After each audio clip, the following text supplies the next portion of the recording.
So we left off on 1,4-disubstituted cyclohexanes, and we had drawn a chair, right? We were looking at this, and I was trying to explain how I think about the groups that are on a chair, right? So, oh, God dang it. One second. Oh, no. I forgot to share the screen. That's like, it's almost as bad as not unmuting yourself. It's not quite that bad, but it's still pretty bad in like the whole Zoom hierarchy of things you can screw up. All right. So, chair. Cool. 6. So, right, I think the easiest thing to do is to look at your axial groups first, because I think those are the ones that are the clearest to see which direction they're pointing, right? So I like to start with this axial group here, and I say that this is up slash wedge. So this group is pointing up, and it will correspond to a wedge on from a skeletal structure, from one of those flat perspective drawings that we normally draw. That could be a wedge, right? Then we have this group here. This is down and corresponds to a dash, right? It's pretty easy to see that that next hydrogen, the hydrogen with the green arrow to it, is pointing in the opposite direction of the hydrogen with the blue arrow pointing to it, right? So they're on opposite sides. So if I said the blue arrow hydrogen is a wedge and up, that means the green one needs to be down, right? They're clearly on opposite sides. Now, all of your axial hydrogens, this pattern alternates all the way around the ring. So you're going to have this hydrogen here is going to be up, down, up, down.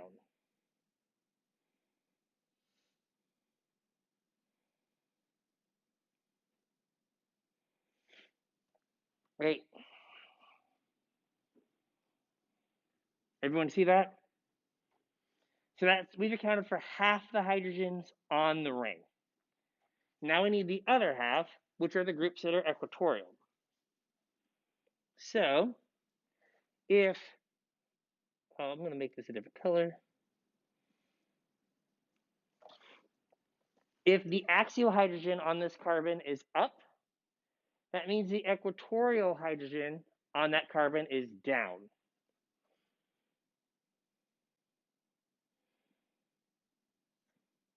Oops, that is almost the word down.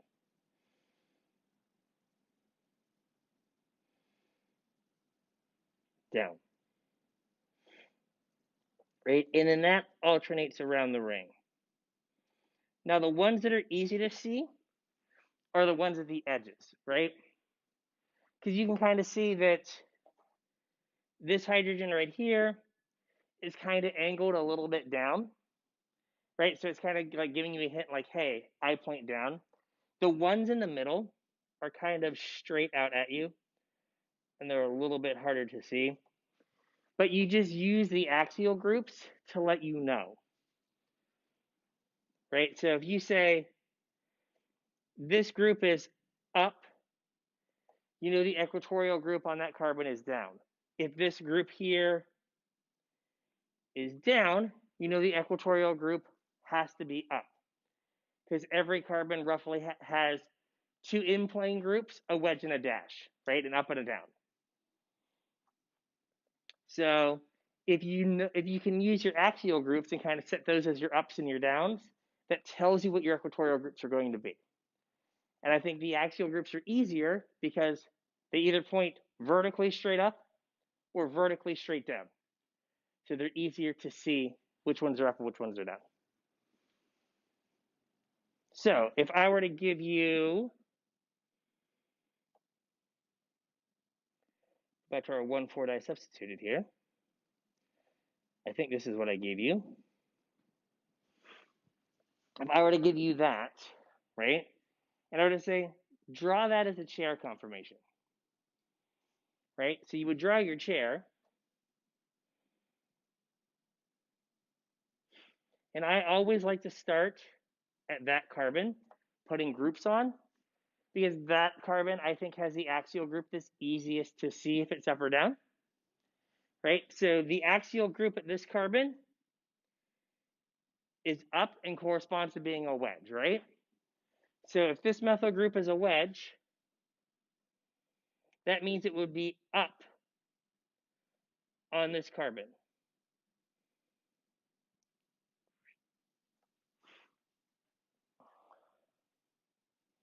Fair? Now we've got to go to the 4 position and figure out if we're up or down, right? So or I guess axial or equatorial. So this hydrogen is down, this hydrogen is up, this hydrogen is down. So since the hydrogen on the blue carbon is down, that axial position is down, that means the equatorial position is up, which means wedge is going to correspond to up.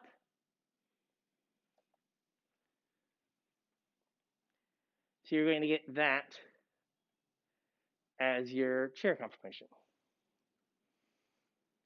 So I was asked here if you have to draw the hydrogens on each carbon when you draw these? No, you don't, right? I was using the hydrogens to help you follow along, right? But ideally, you'll get to a point where you can just,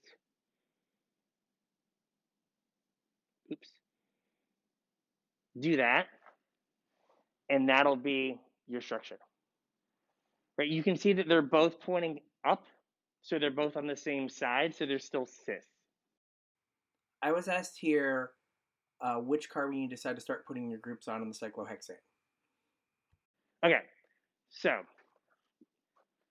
you decide, I decide to start here because that axial group I think is the easiest one to see as being up. Right, so I always start at the orange carbon because I think it's easiest.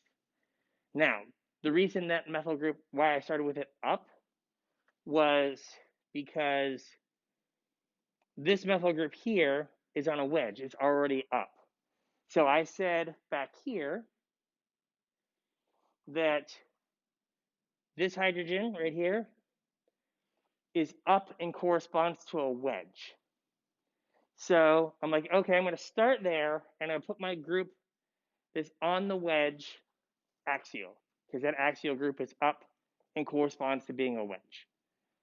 So once you do that, then you go place your other group. Now,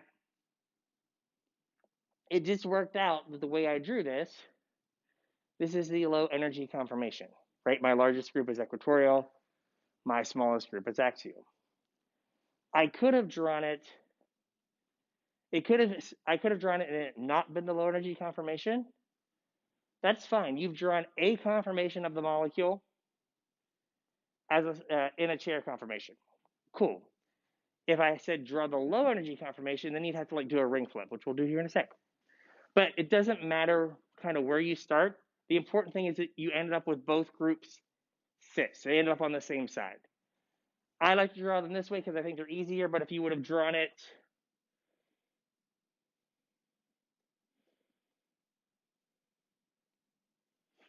like that, those are still cis.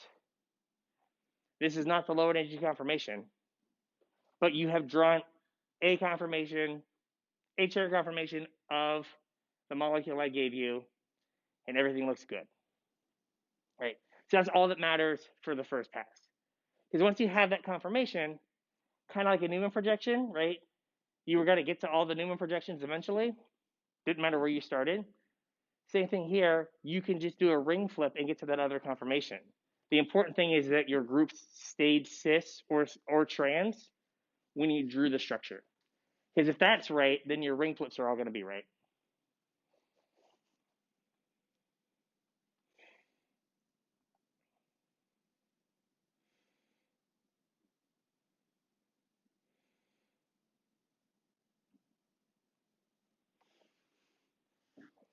So let's say we have to draw a chair conformation of this. Oh, that big size, it's rough.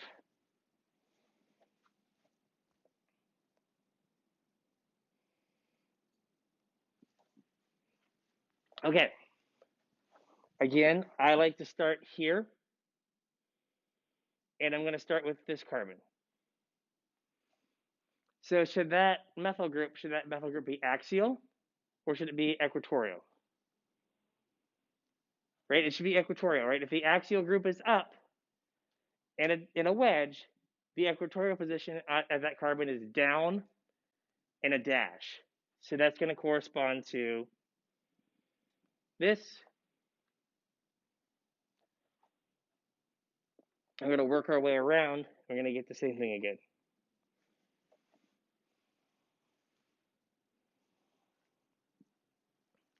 Now let's say I did a ring flip of this. What would the ring flip of this look like?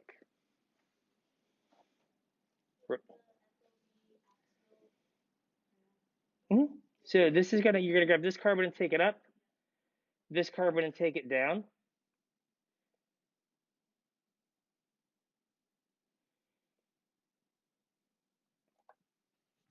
And you're gonna get that.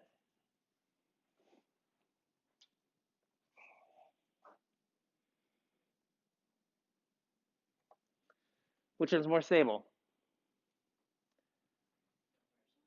A.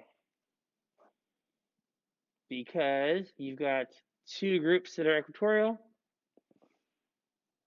versus two groups that are axial. And you'd rather have equatorial groups than you'd have axial groups. All right. So that's your 1,4s to 1,3 dye substituted.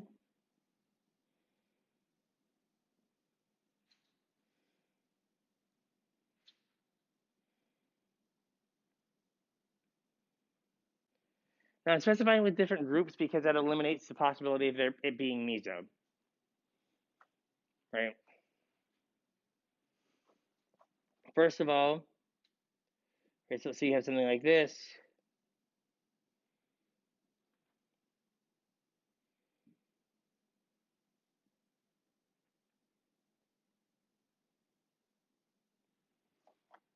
You have no plane of symmetry. Right, so when you start putting wedges and dashes on this, all of your isomers are going to be chiral. Oh, it is 1, 2. I'm sorry. Thank you for correcting me. 1, 3. That's fine. It's fine.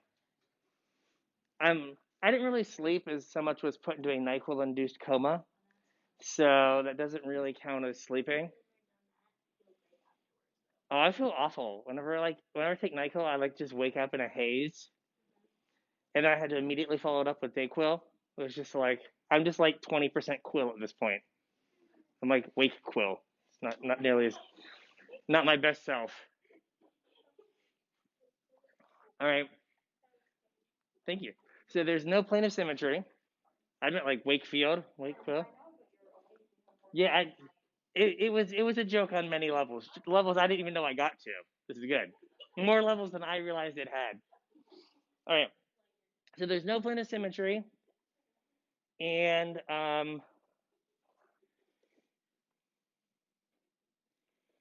for drawing chair conformations,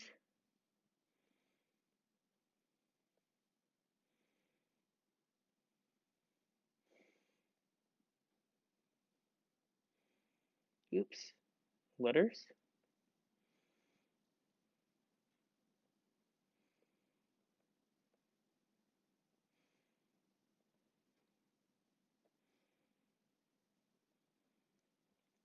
The enantiomer does not matter. So what I mean by that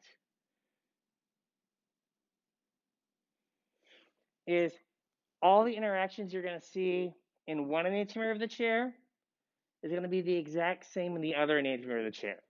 So it doesn't matter if you draw the RS version of it or the SR version of it as the chair conformation. All the A13 interactions, everything are going to be the same. So let's say we had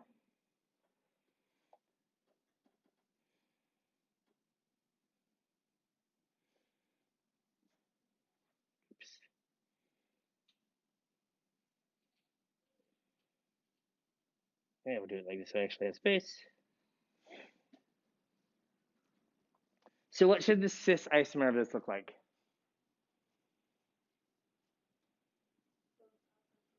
Both up or both down?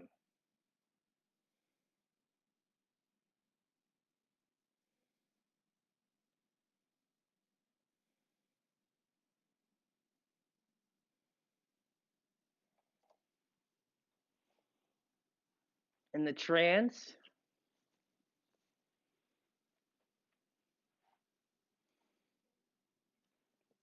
one up and one down.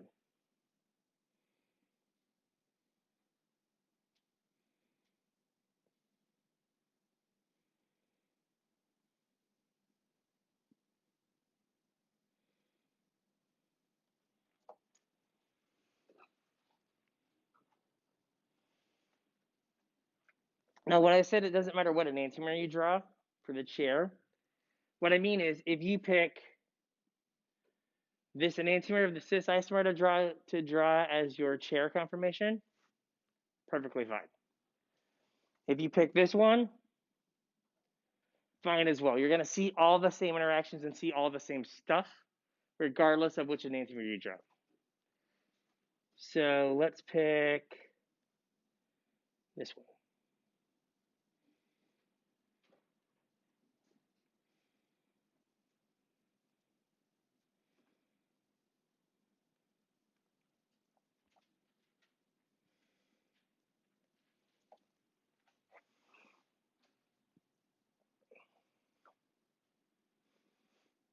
So is that methyl group going to be axial or equatorial?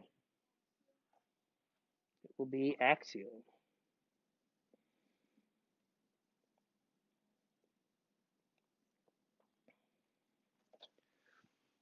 Is this ethyl group going to be axial or equatorial? I think I've drawn the wrong enantiomer, but whatever.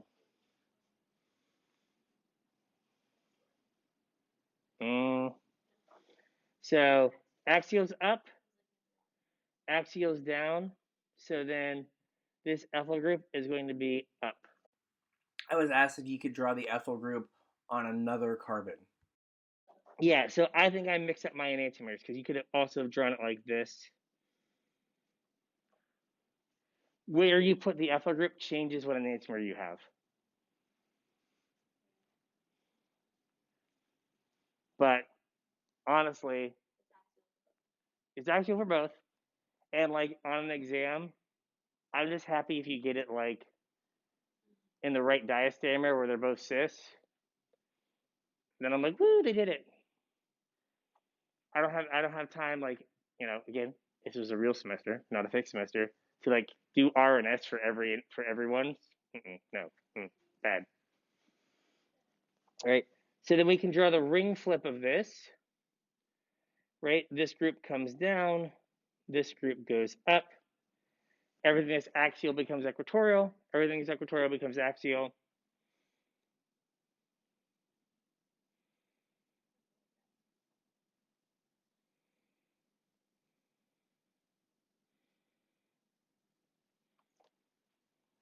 Right. This carbon is here now. And this carbon is here. Right. And then red dot carbon is right there.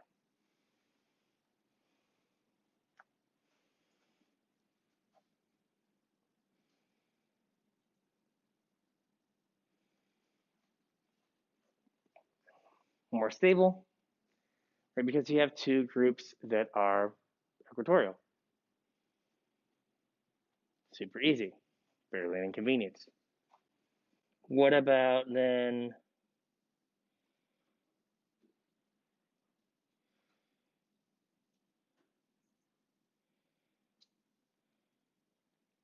that? Or we draw the chair of that, same deal. Ooh, that's kind of ugly. Try again.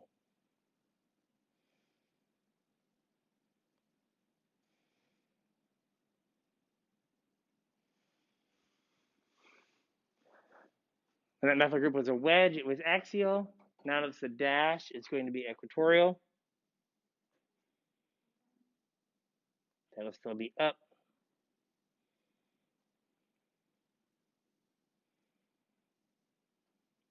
We'll ring flip it again.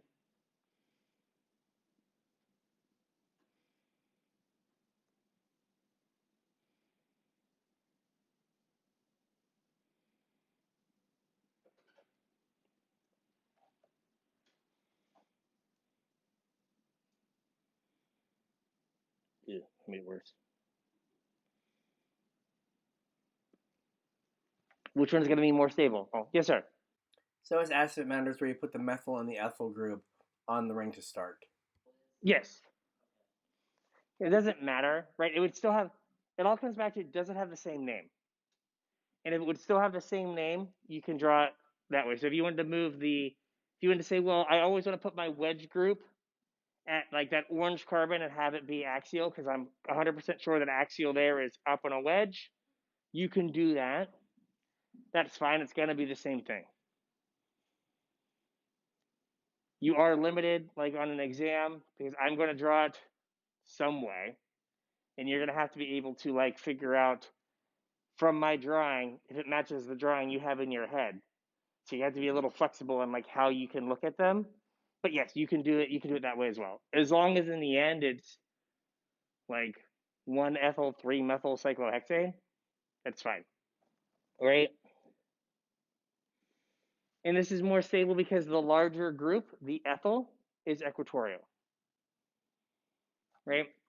So you have to decide which of your groups is biggest, right? You remember it's butyl, isopropyl, ethyl, then methyl. So ethyl is bigger than methyl. So ethyl has the higher rate of being, or the higher desire of being equatorial. So the ring will, the preferred conformation will be the one that has the ethyl group equatorial. Right, then we have 1, 2.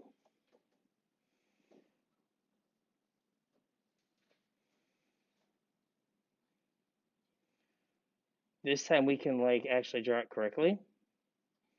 Hey, we did it. Thank you. I got a small round of applause, so I did it. I've literally only been doing organic chemistry for, this is like my 20th year. I just got it figured out. Yeah, literally 20 years, I think. Because this is oh no, maybe last year was 20 years. Because I would have taken organic 1 in the fall of 1999. So that's when I took organic 1. And I was like, well, I guess I'll just do this every year till I die. And here we are. Whew. All right. Same thing. Cis, trans, cis, they're going to be on the same side.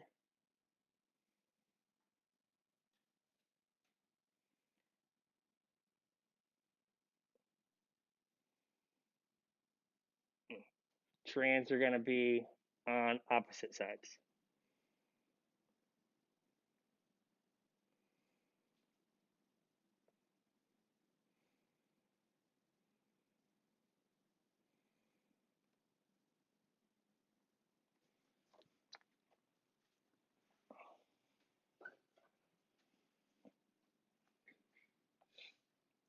And again, we should be able to get from one of these structures to a chair. So let's take this cis isomer.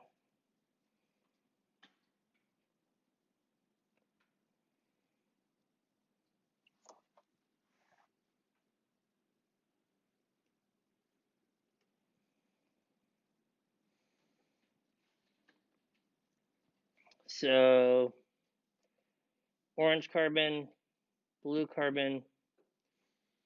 We'll make this one orange. Make this one blue. I did it different than you. So the isopropyl group is going to be equatorial. The ethyl group is going to be axial. So I was asked here why the axial position of the blue carbon was down while the axial position of the orange carbon is up. So this carbon here, its axial group is down. Right? If we go all the way back, right? So this is the orange carbon in our example. This is the blue carbon in our example, right? The orange carbon, axial's up, equatorial's down. Blue carbon, axial's down, equatorial's up. So it alternates. Axial alternates from being up to down all the way around the ring. So it's up, down, up, down, up, down as you go around. So that's why the equatorial,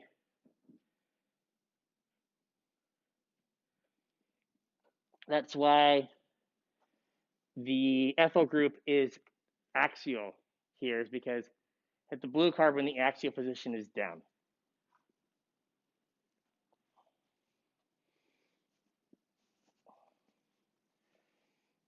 Right? And then we're going to ring flip it.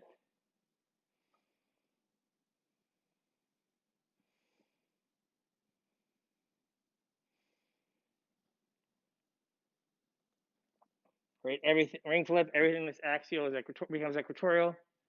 Everything that's equatorial becomes axial. And this is wrong. Let me fix it real quick. There we go. Boop.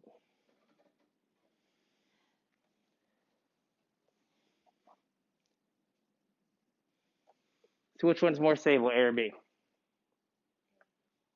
A is more stable because the isopropyl group, the larger group, is equatorial.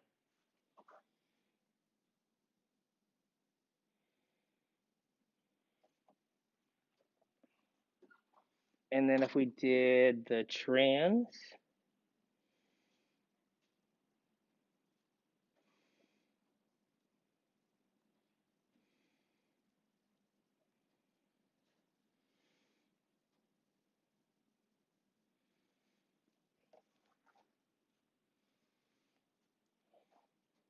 and make sure I make these orange and blue.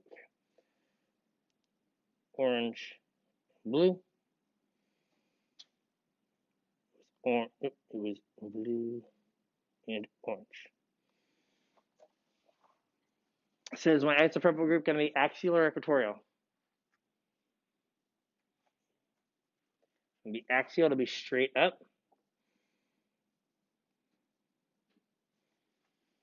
And then my ethyl group is going to be straight down, right? You can clearly see, like this, they're on opposite sides, right? They are trans.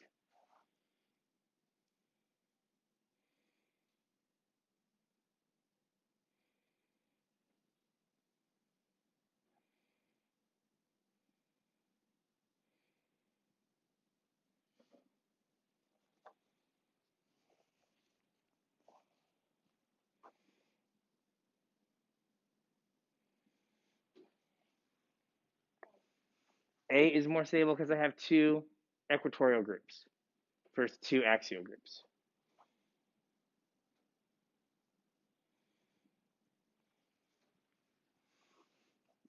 So if I give you a cyclohexane, you should be able to draw all the possible isomers, right? Which is what we were doing.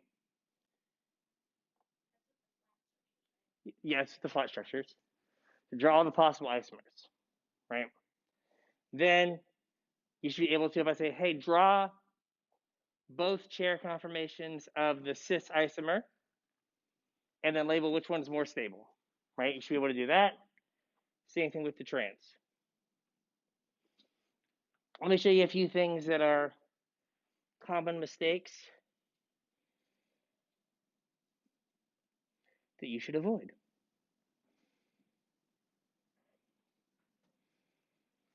Is that axial or equatorial? Yeah, don't do this. In the words of Stephen Colbert, we're at war. Pick a side, right? You can't just give me axiatorial. You can't just give me your group like in the middle and be like, he'll pick the one that's right. He will not pick the one that is right. He'll just say it is wrong. Chemistry Robot needs clear delineation of axial and equatorial. Right? I need to know. If your equatorial is a little squiffy, right? If it's kind of like meh, that's fine.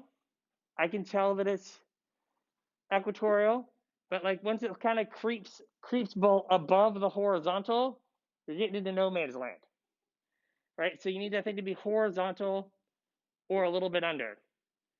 But again, don't go too far. Don't go giving me like this crap.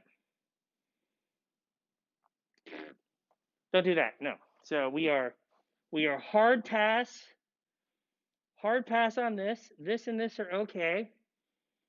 Don't do this. Right? So commit, make sure that it's clear which one's axial and which one's equatorial. Another thing that people will do frequently, again, you guys have the benefit of not having to draw stuff, is right, they will,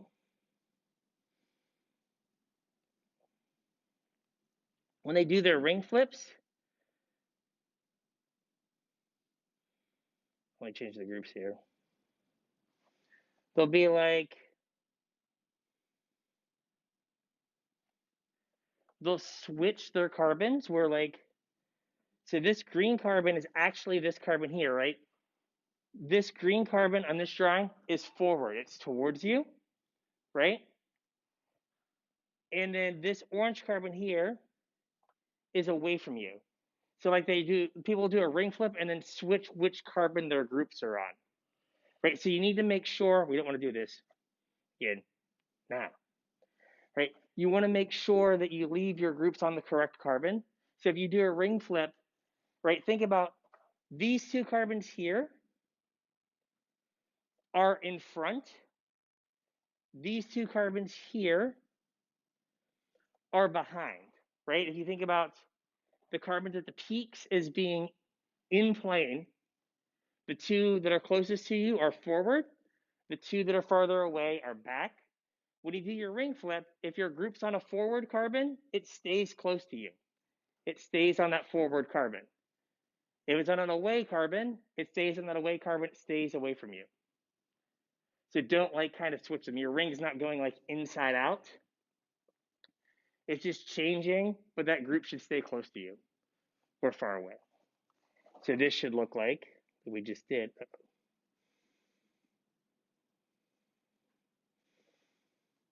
Right, this should look like that, where it stayed close to you. Everyone see that? I was asked how you draw the equatorial groups on the middle carbons of the cyclohexane that are harder to show the direction of the equatorial group. As kind of as flat and like out as you can. Like those are the hard ones to draw. The ones that are like, in the middle. Kind of like what I do is, right, so it doesn't matter which chair conformation I use. So like right here, I kind of just draw it kind of like at an angle, but towards you as best you can. Like I understand that one is the least easy to draw. Like as long as it is, again, if we were drawing stuff, as long as it is reasonably clear that it is equatorial, again, it gets a little, if you start doing something like that gets a little bit harder to say that it's not just like a really tortured second axial position, right? So as long as it's kind of, at an angle and it kind of looks like it's flat, that's cool. Like, again, I know that most of you are at home, but I am currently standing in the art building. We are not artists, regardless of where we are in the world. So I understand that, like, these aren't always, if we had to draw them, they wouldn't always be pretty. But as long as, like, you've done a reasonable job of conveying the idea properly, that's all I care about. It doesn't have to be, like, beautiful. And the other thing is no wedges and dashes on chairs, right? Chairs are conveying 3 dimensions, right? When you draw a chair, you're conveying, you're drawing a 3-dimensional thing, and you can use that thing to show what groups are up and what groups are down, right? You can see that these two methyl groups are on opposite sides, and this ethyl and this methyl are on the same side, right? You don't need to use wedges and dashes once you start drawing chairs. right? The chair is three-dimensional and is giving you perspective. You only use wedges and dashes when you draw those flat skeletal structures, and you don't have any depth or three-dimensionality to it, and you have to be like, I need to convey 3D on a flat thing. That's when you use wedges and dashes. But if you're using a cyclohex, if you're drawing a chair, the up and the down are shown in the structure, right? This is up, this is down. I don't need a wedge and a dash to tell me that. I can see it. So don't add wedges and dashes to these. Right, so this is like the general, which one's going to be more stable. If it's 1, 2, and cis, you're going to have one axial group and one equatorial group in your most stable conformation. You have to pick which group's biggest is equatorial. For trans, both are going to be equatorial. 1, 3, the cis conformation, the most stable conformation, has 2 equatorial groups. The trans, again, one axial, one equatorial. Pick which one's biggest. 1, 4, one axial, one equatorial. For cis, both equatorial for trans.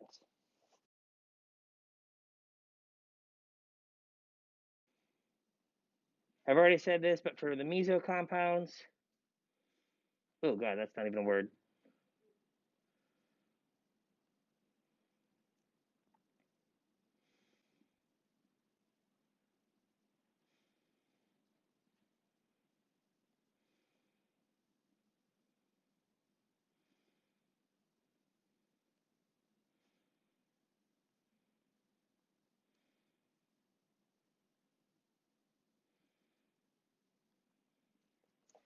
So for your cyclohexanes to be meso, both groups on the cyclohexane must be the same, and only the cis isomer can be meso. So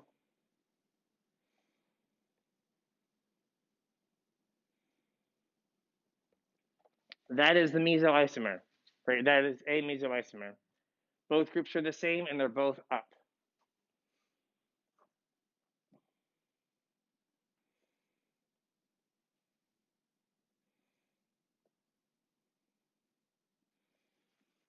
Both groups are the same. They're both on the same side. 1, 4, 1, 4 can't be meso because it has no chiral centers. There's only 1, 2, and 1, 3 that can be meso.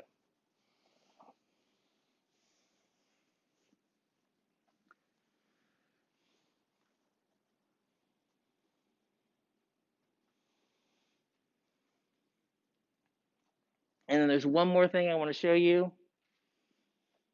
and that is what a decalin is.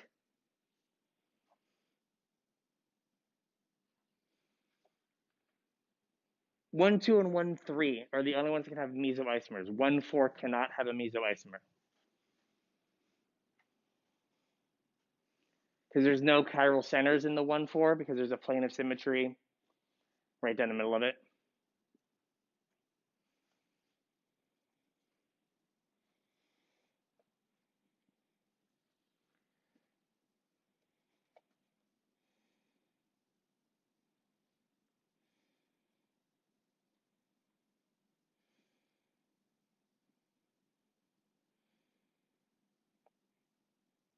So a decalin is 2 cyclohexanes stuck together.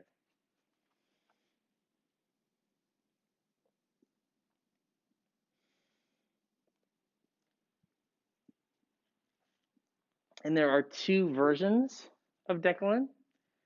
There's cis decalin and trans decalin.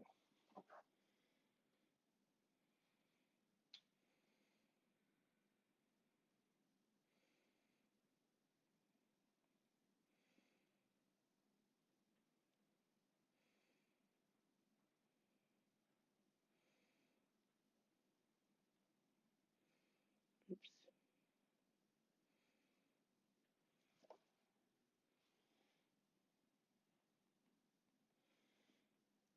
Right, you have the 2 hydrogens where the rings come together are on the same side.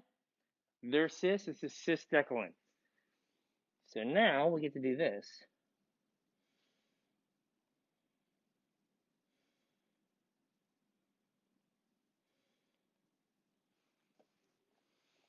So you can stick your two rings, you stick your two chairs together, you get a cis declinum. I'm going to go to a new slide real quick. So you draw your chair, right? So you draw your stock chair conformation. To get the cis, you put one group axial, one group equatorial, and you basically are now drawing a chair, the same chair you just drew, but on its side. That's cis declinum.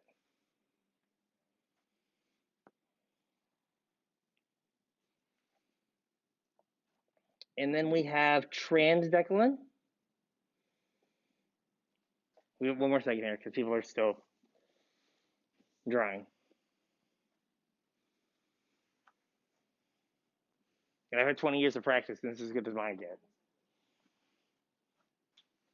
I usually have as many gaps on things when I'm not using a stylus and an iPad. All right, so then we have trans declinum.